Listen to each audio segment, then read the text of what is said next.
Welcome back to a new video. I really hope you guys had a great Christmas, and if it wasn't the best for you or you weren't feeling it, I am sending you so much love this festive season, and winter can be such a difficult time, so know that I am thinking of you and sending you love wherever you are. A big hug from me is being sent direct to you right now. Can you feel it?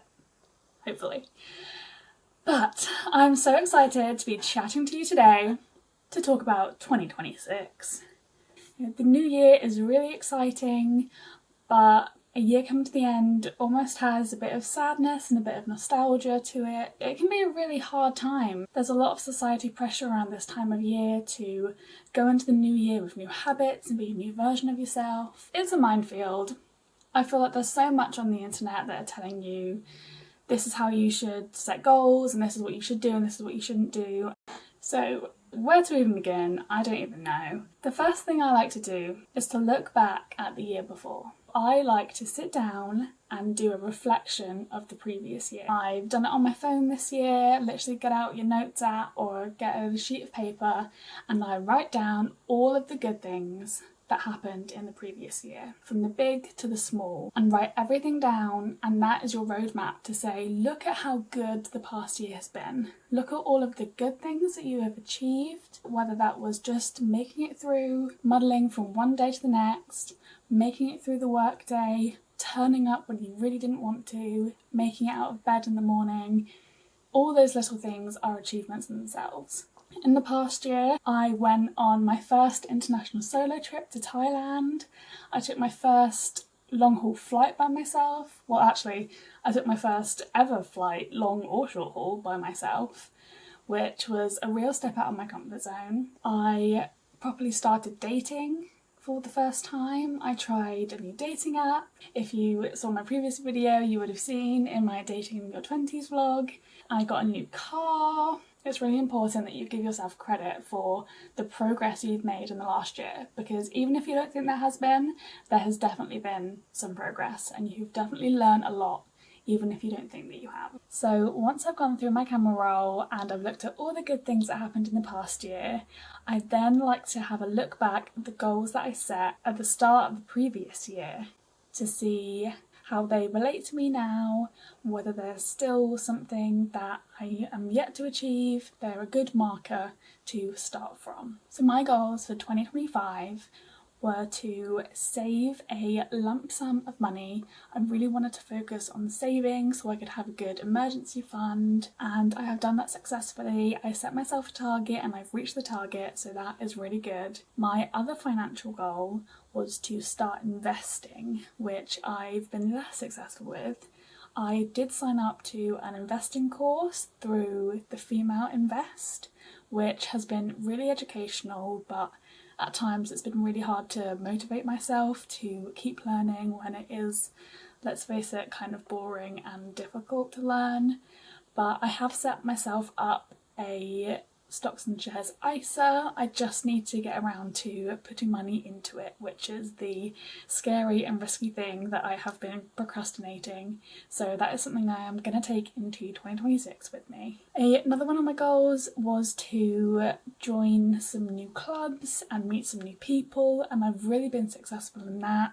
I joined my local photography club at the start of 2025, and I'm still going and taking photos, and I've met a lot of new people. I also signed up to the Lonely Girls Club, which is a group of girls where you can sign up to your local city and you can go and meet like-minded individuals and have a good time. They organise events such as pottery painting or yoga or monthly walks, and it's a good way to meet some new people who also want to meet new people. So I'd like to do a couple more of those events in 2026. Another one of my goals was to start dating and really get into a relationship, and though I'm not in a relationship yet, I am dating. And I feel like that has been a real success. I have put myself out there and I've pushed myself out of my comfort zone, which is really all that I can ask for, to be motivated, to push myself and get out and live my life, which is what I'm doing. So Big yay for that.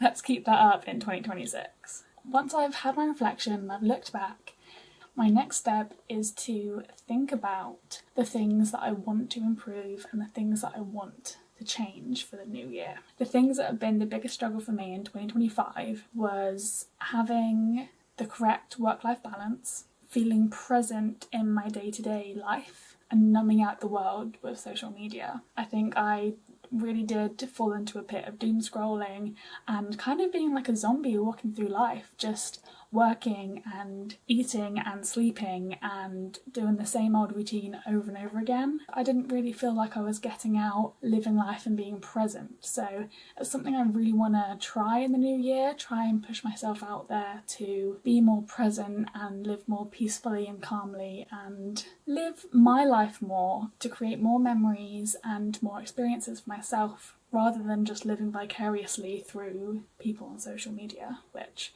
is a very easy trap to fall into.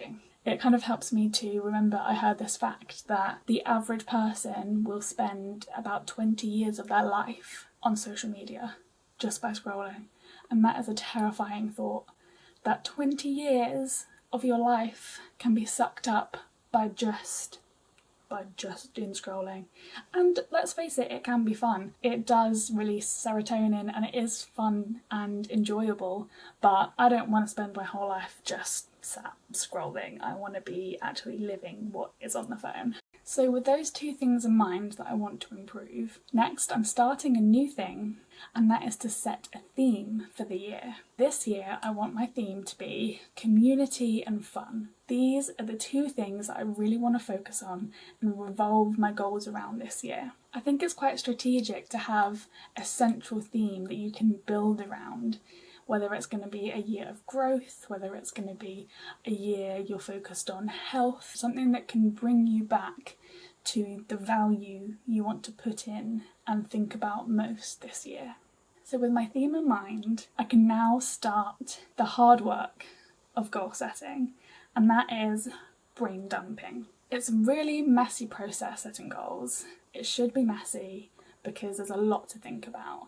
So next, I like to write down everything that I'm thinking on a big sheet of paper, write down everything I want for the next year, whether I want to be reading, cooking, going out for walks, going out on trips, everything that I want to achieve in the next year, everything I want to do, I want to write all of it down.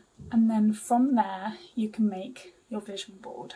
Vision boards, if you haven't used one before, are a really good way to visualize and bring to life the goals that you want for the next year. But the key to a vision board is to make it so that the pictures remind you of the process of achieving your goals, not the actual end goal itself. So for example, one of my goals is to be in a relationship, but I'm not going to put pictures of people in a relationship already, because that's not the process, that's the end goal. If I just put that on my vision board, I'm just going to be reminded that I'm alone. So instead what I need to put on the vision board is pictures of people getting ready, pictures of someone getting dolled up, pictures of people going out on dates, people travelling on trains, and getting out there and driving to a date. And actually I need to romanticize the process of getting out. So when I start to doubt myself and when I start to feel a bit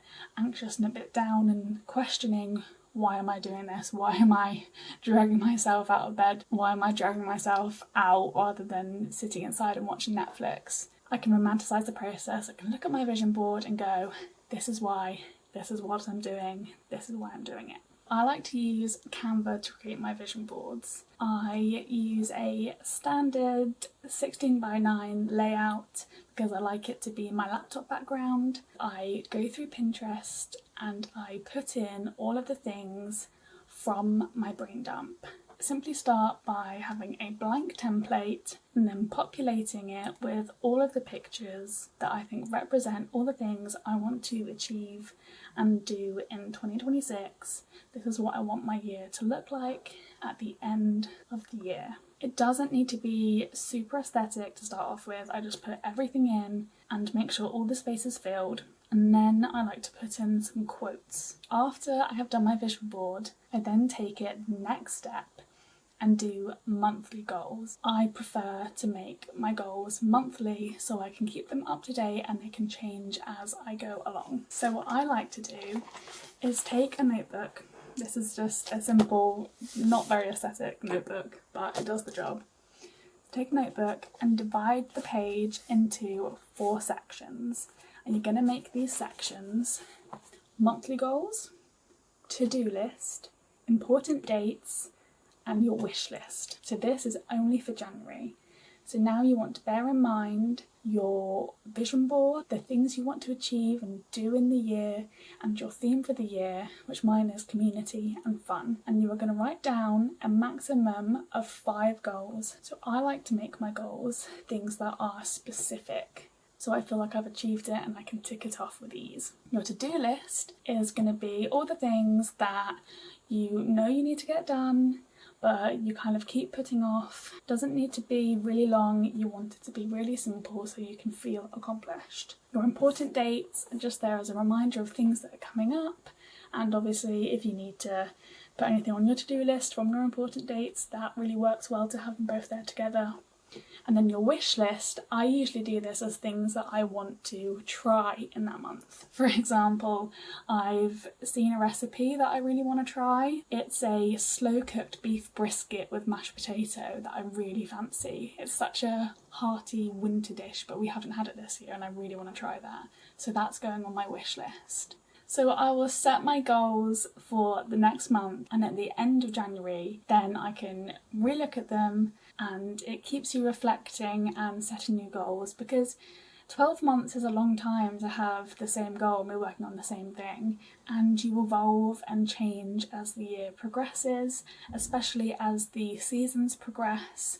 Your goals in winter won't be the same as your goals in summer, and equally they shouldn't be the same because you need to change with the seasons. So I think this is a really good way to stay consistent, keep your goals in mind rather than just sweeping them under a carpet and then getting to the end of the year and being like, well, I didn't do anything. So I hope that gives you something to go on. I hope you found that helpful. Oh, hello Papa. Hello doggy. Yeah, come for cuddles, Papa. I hope this has been helpful for you to show you my step-by-step way to set my goals for the new year. I wish you guys a very, very happy new year, and I will see you in the next video. Bye guys.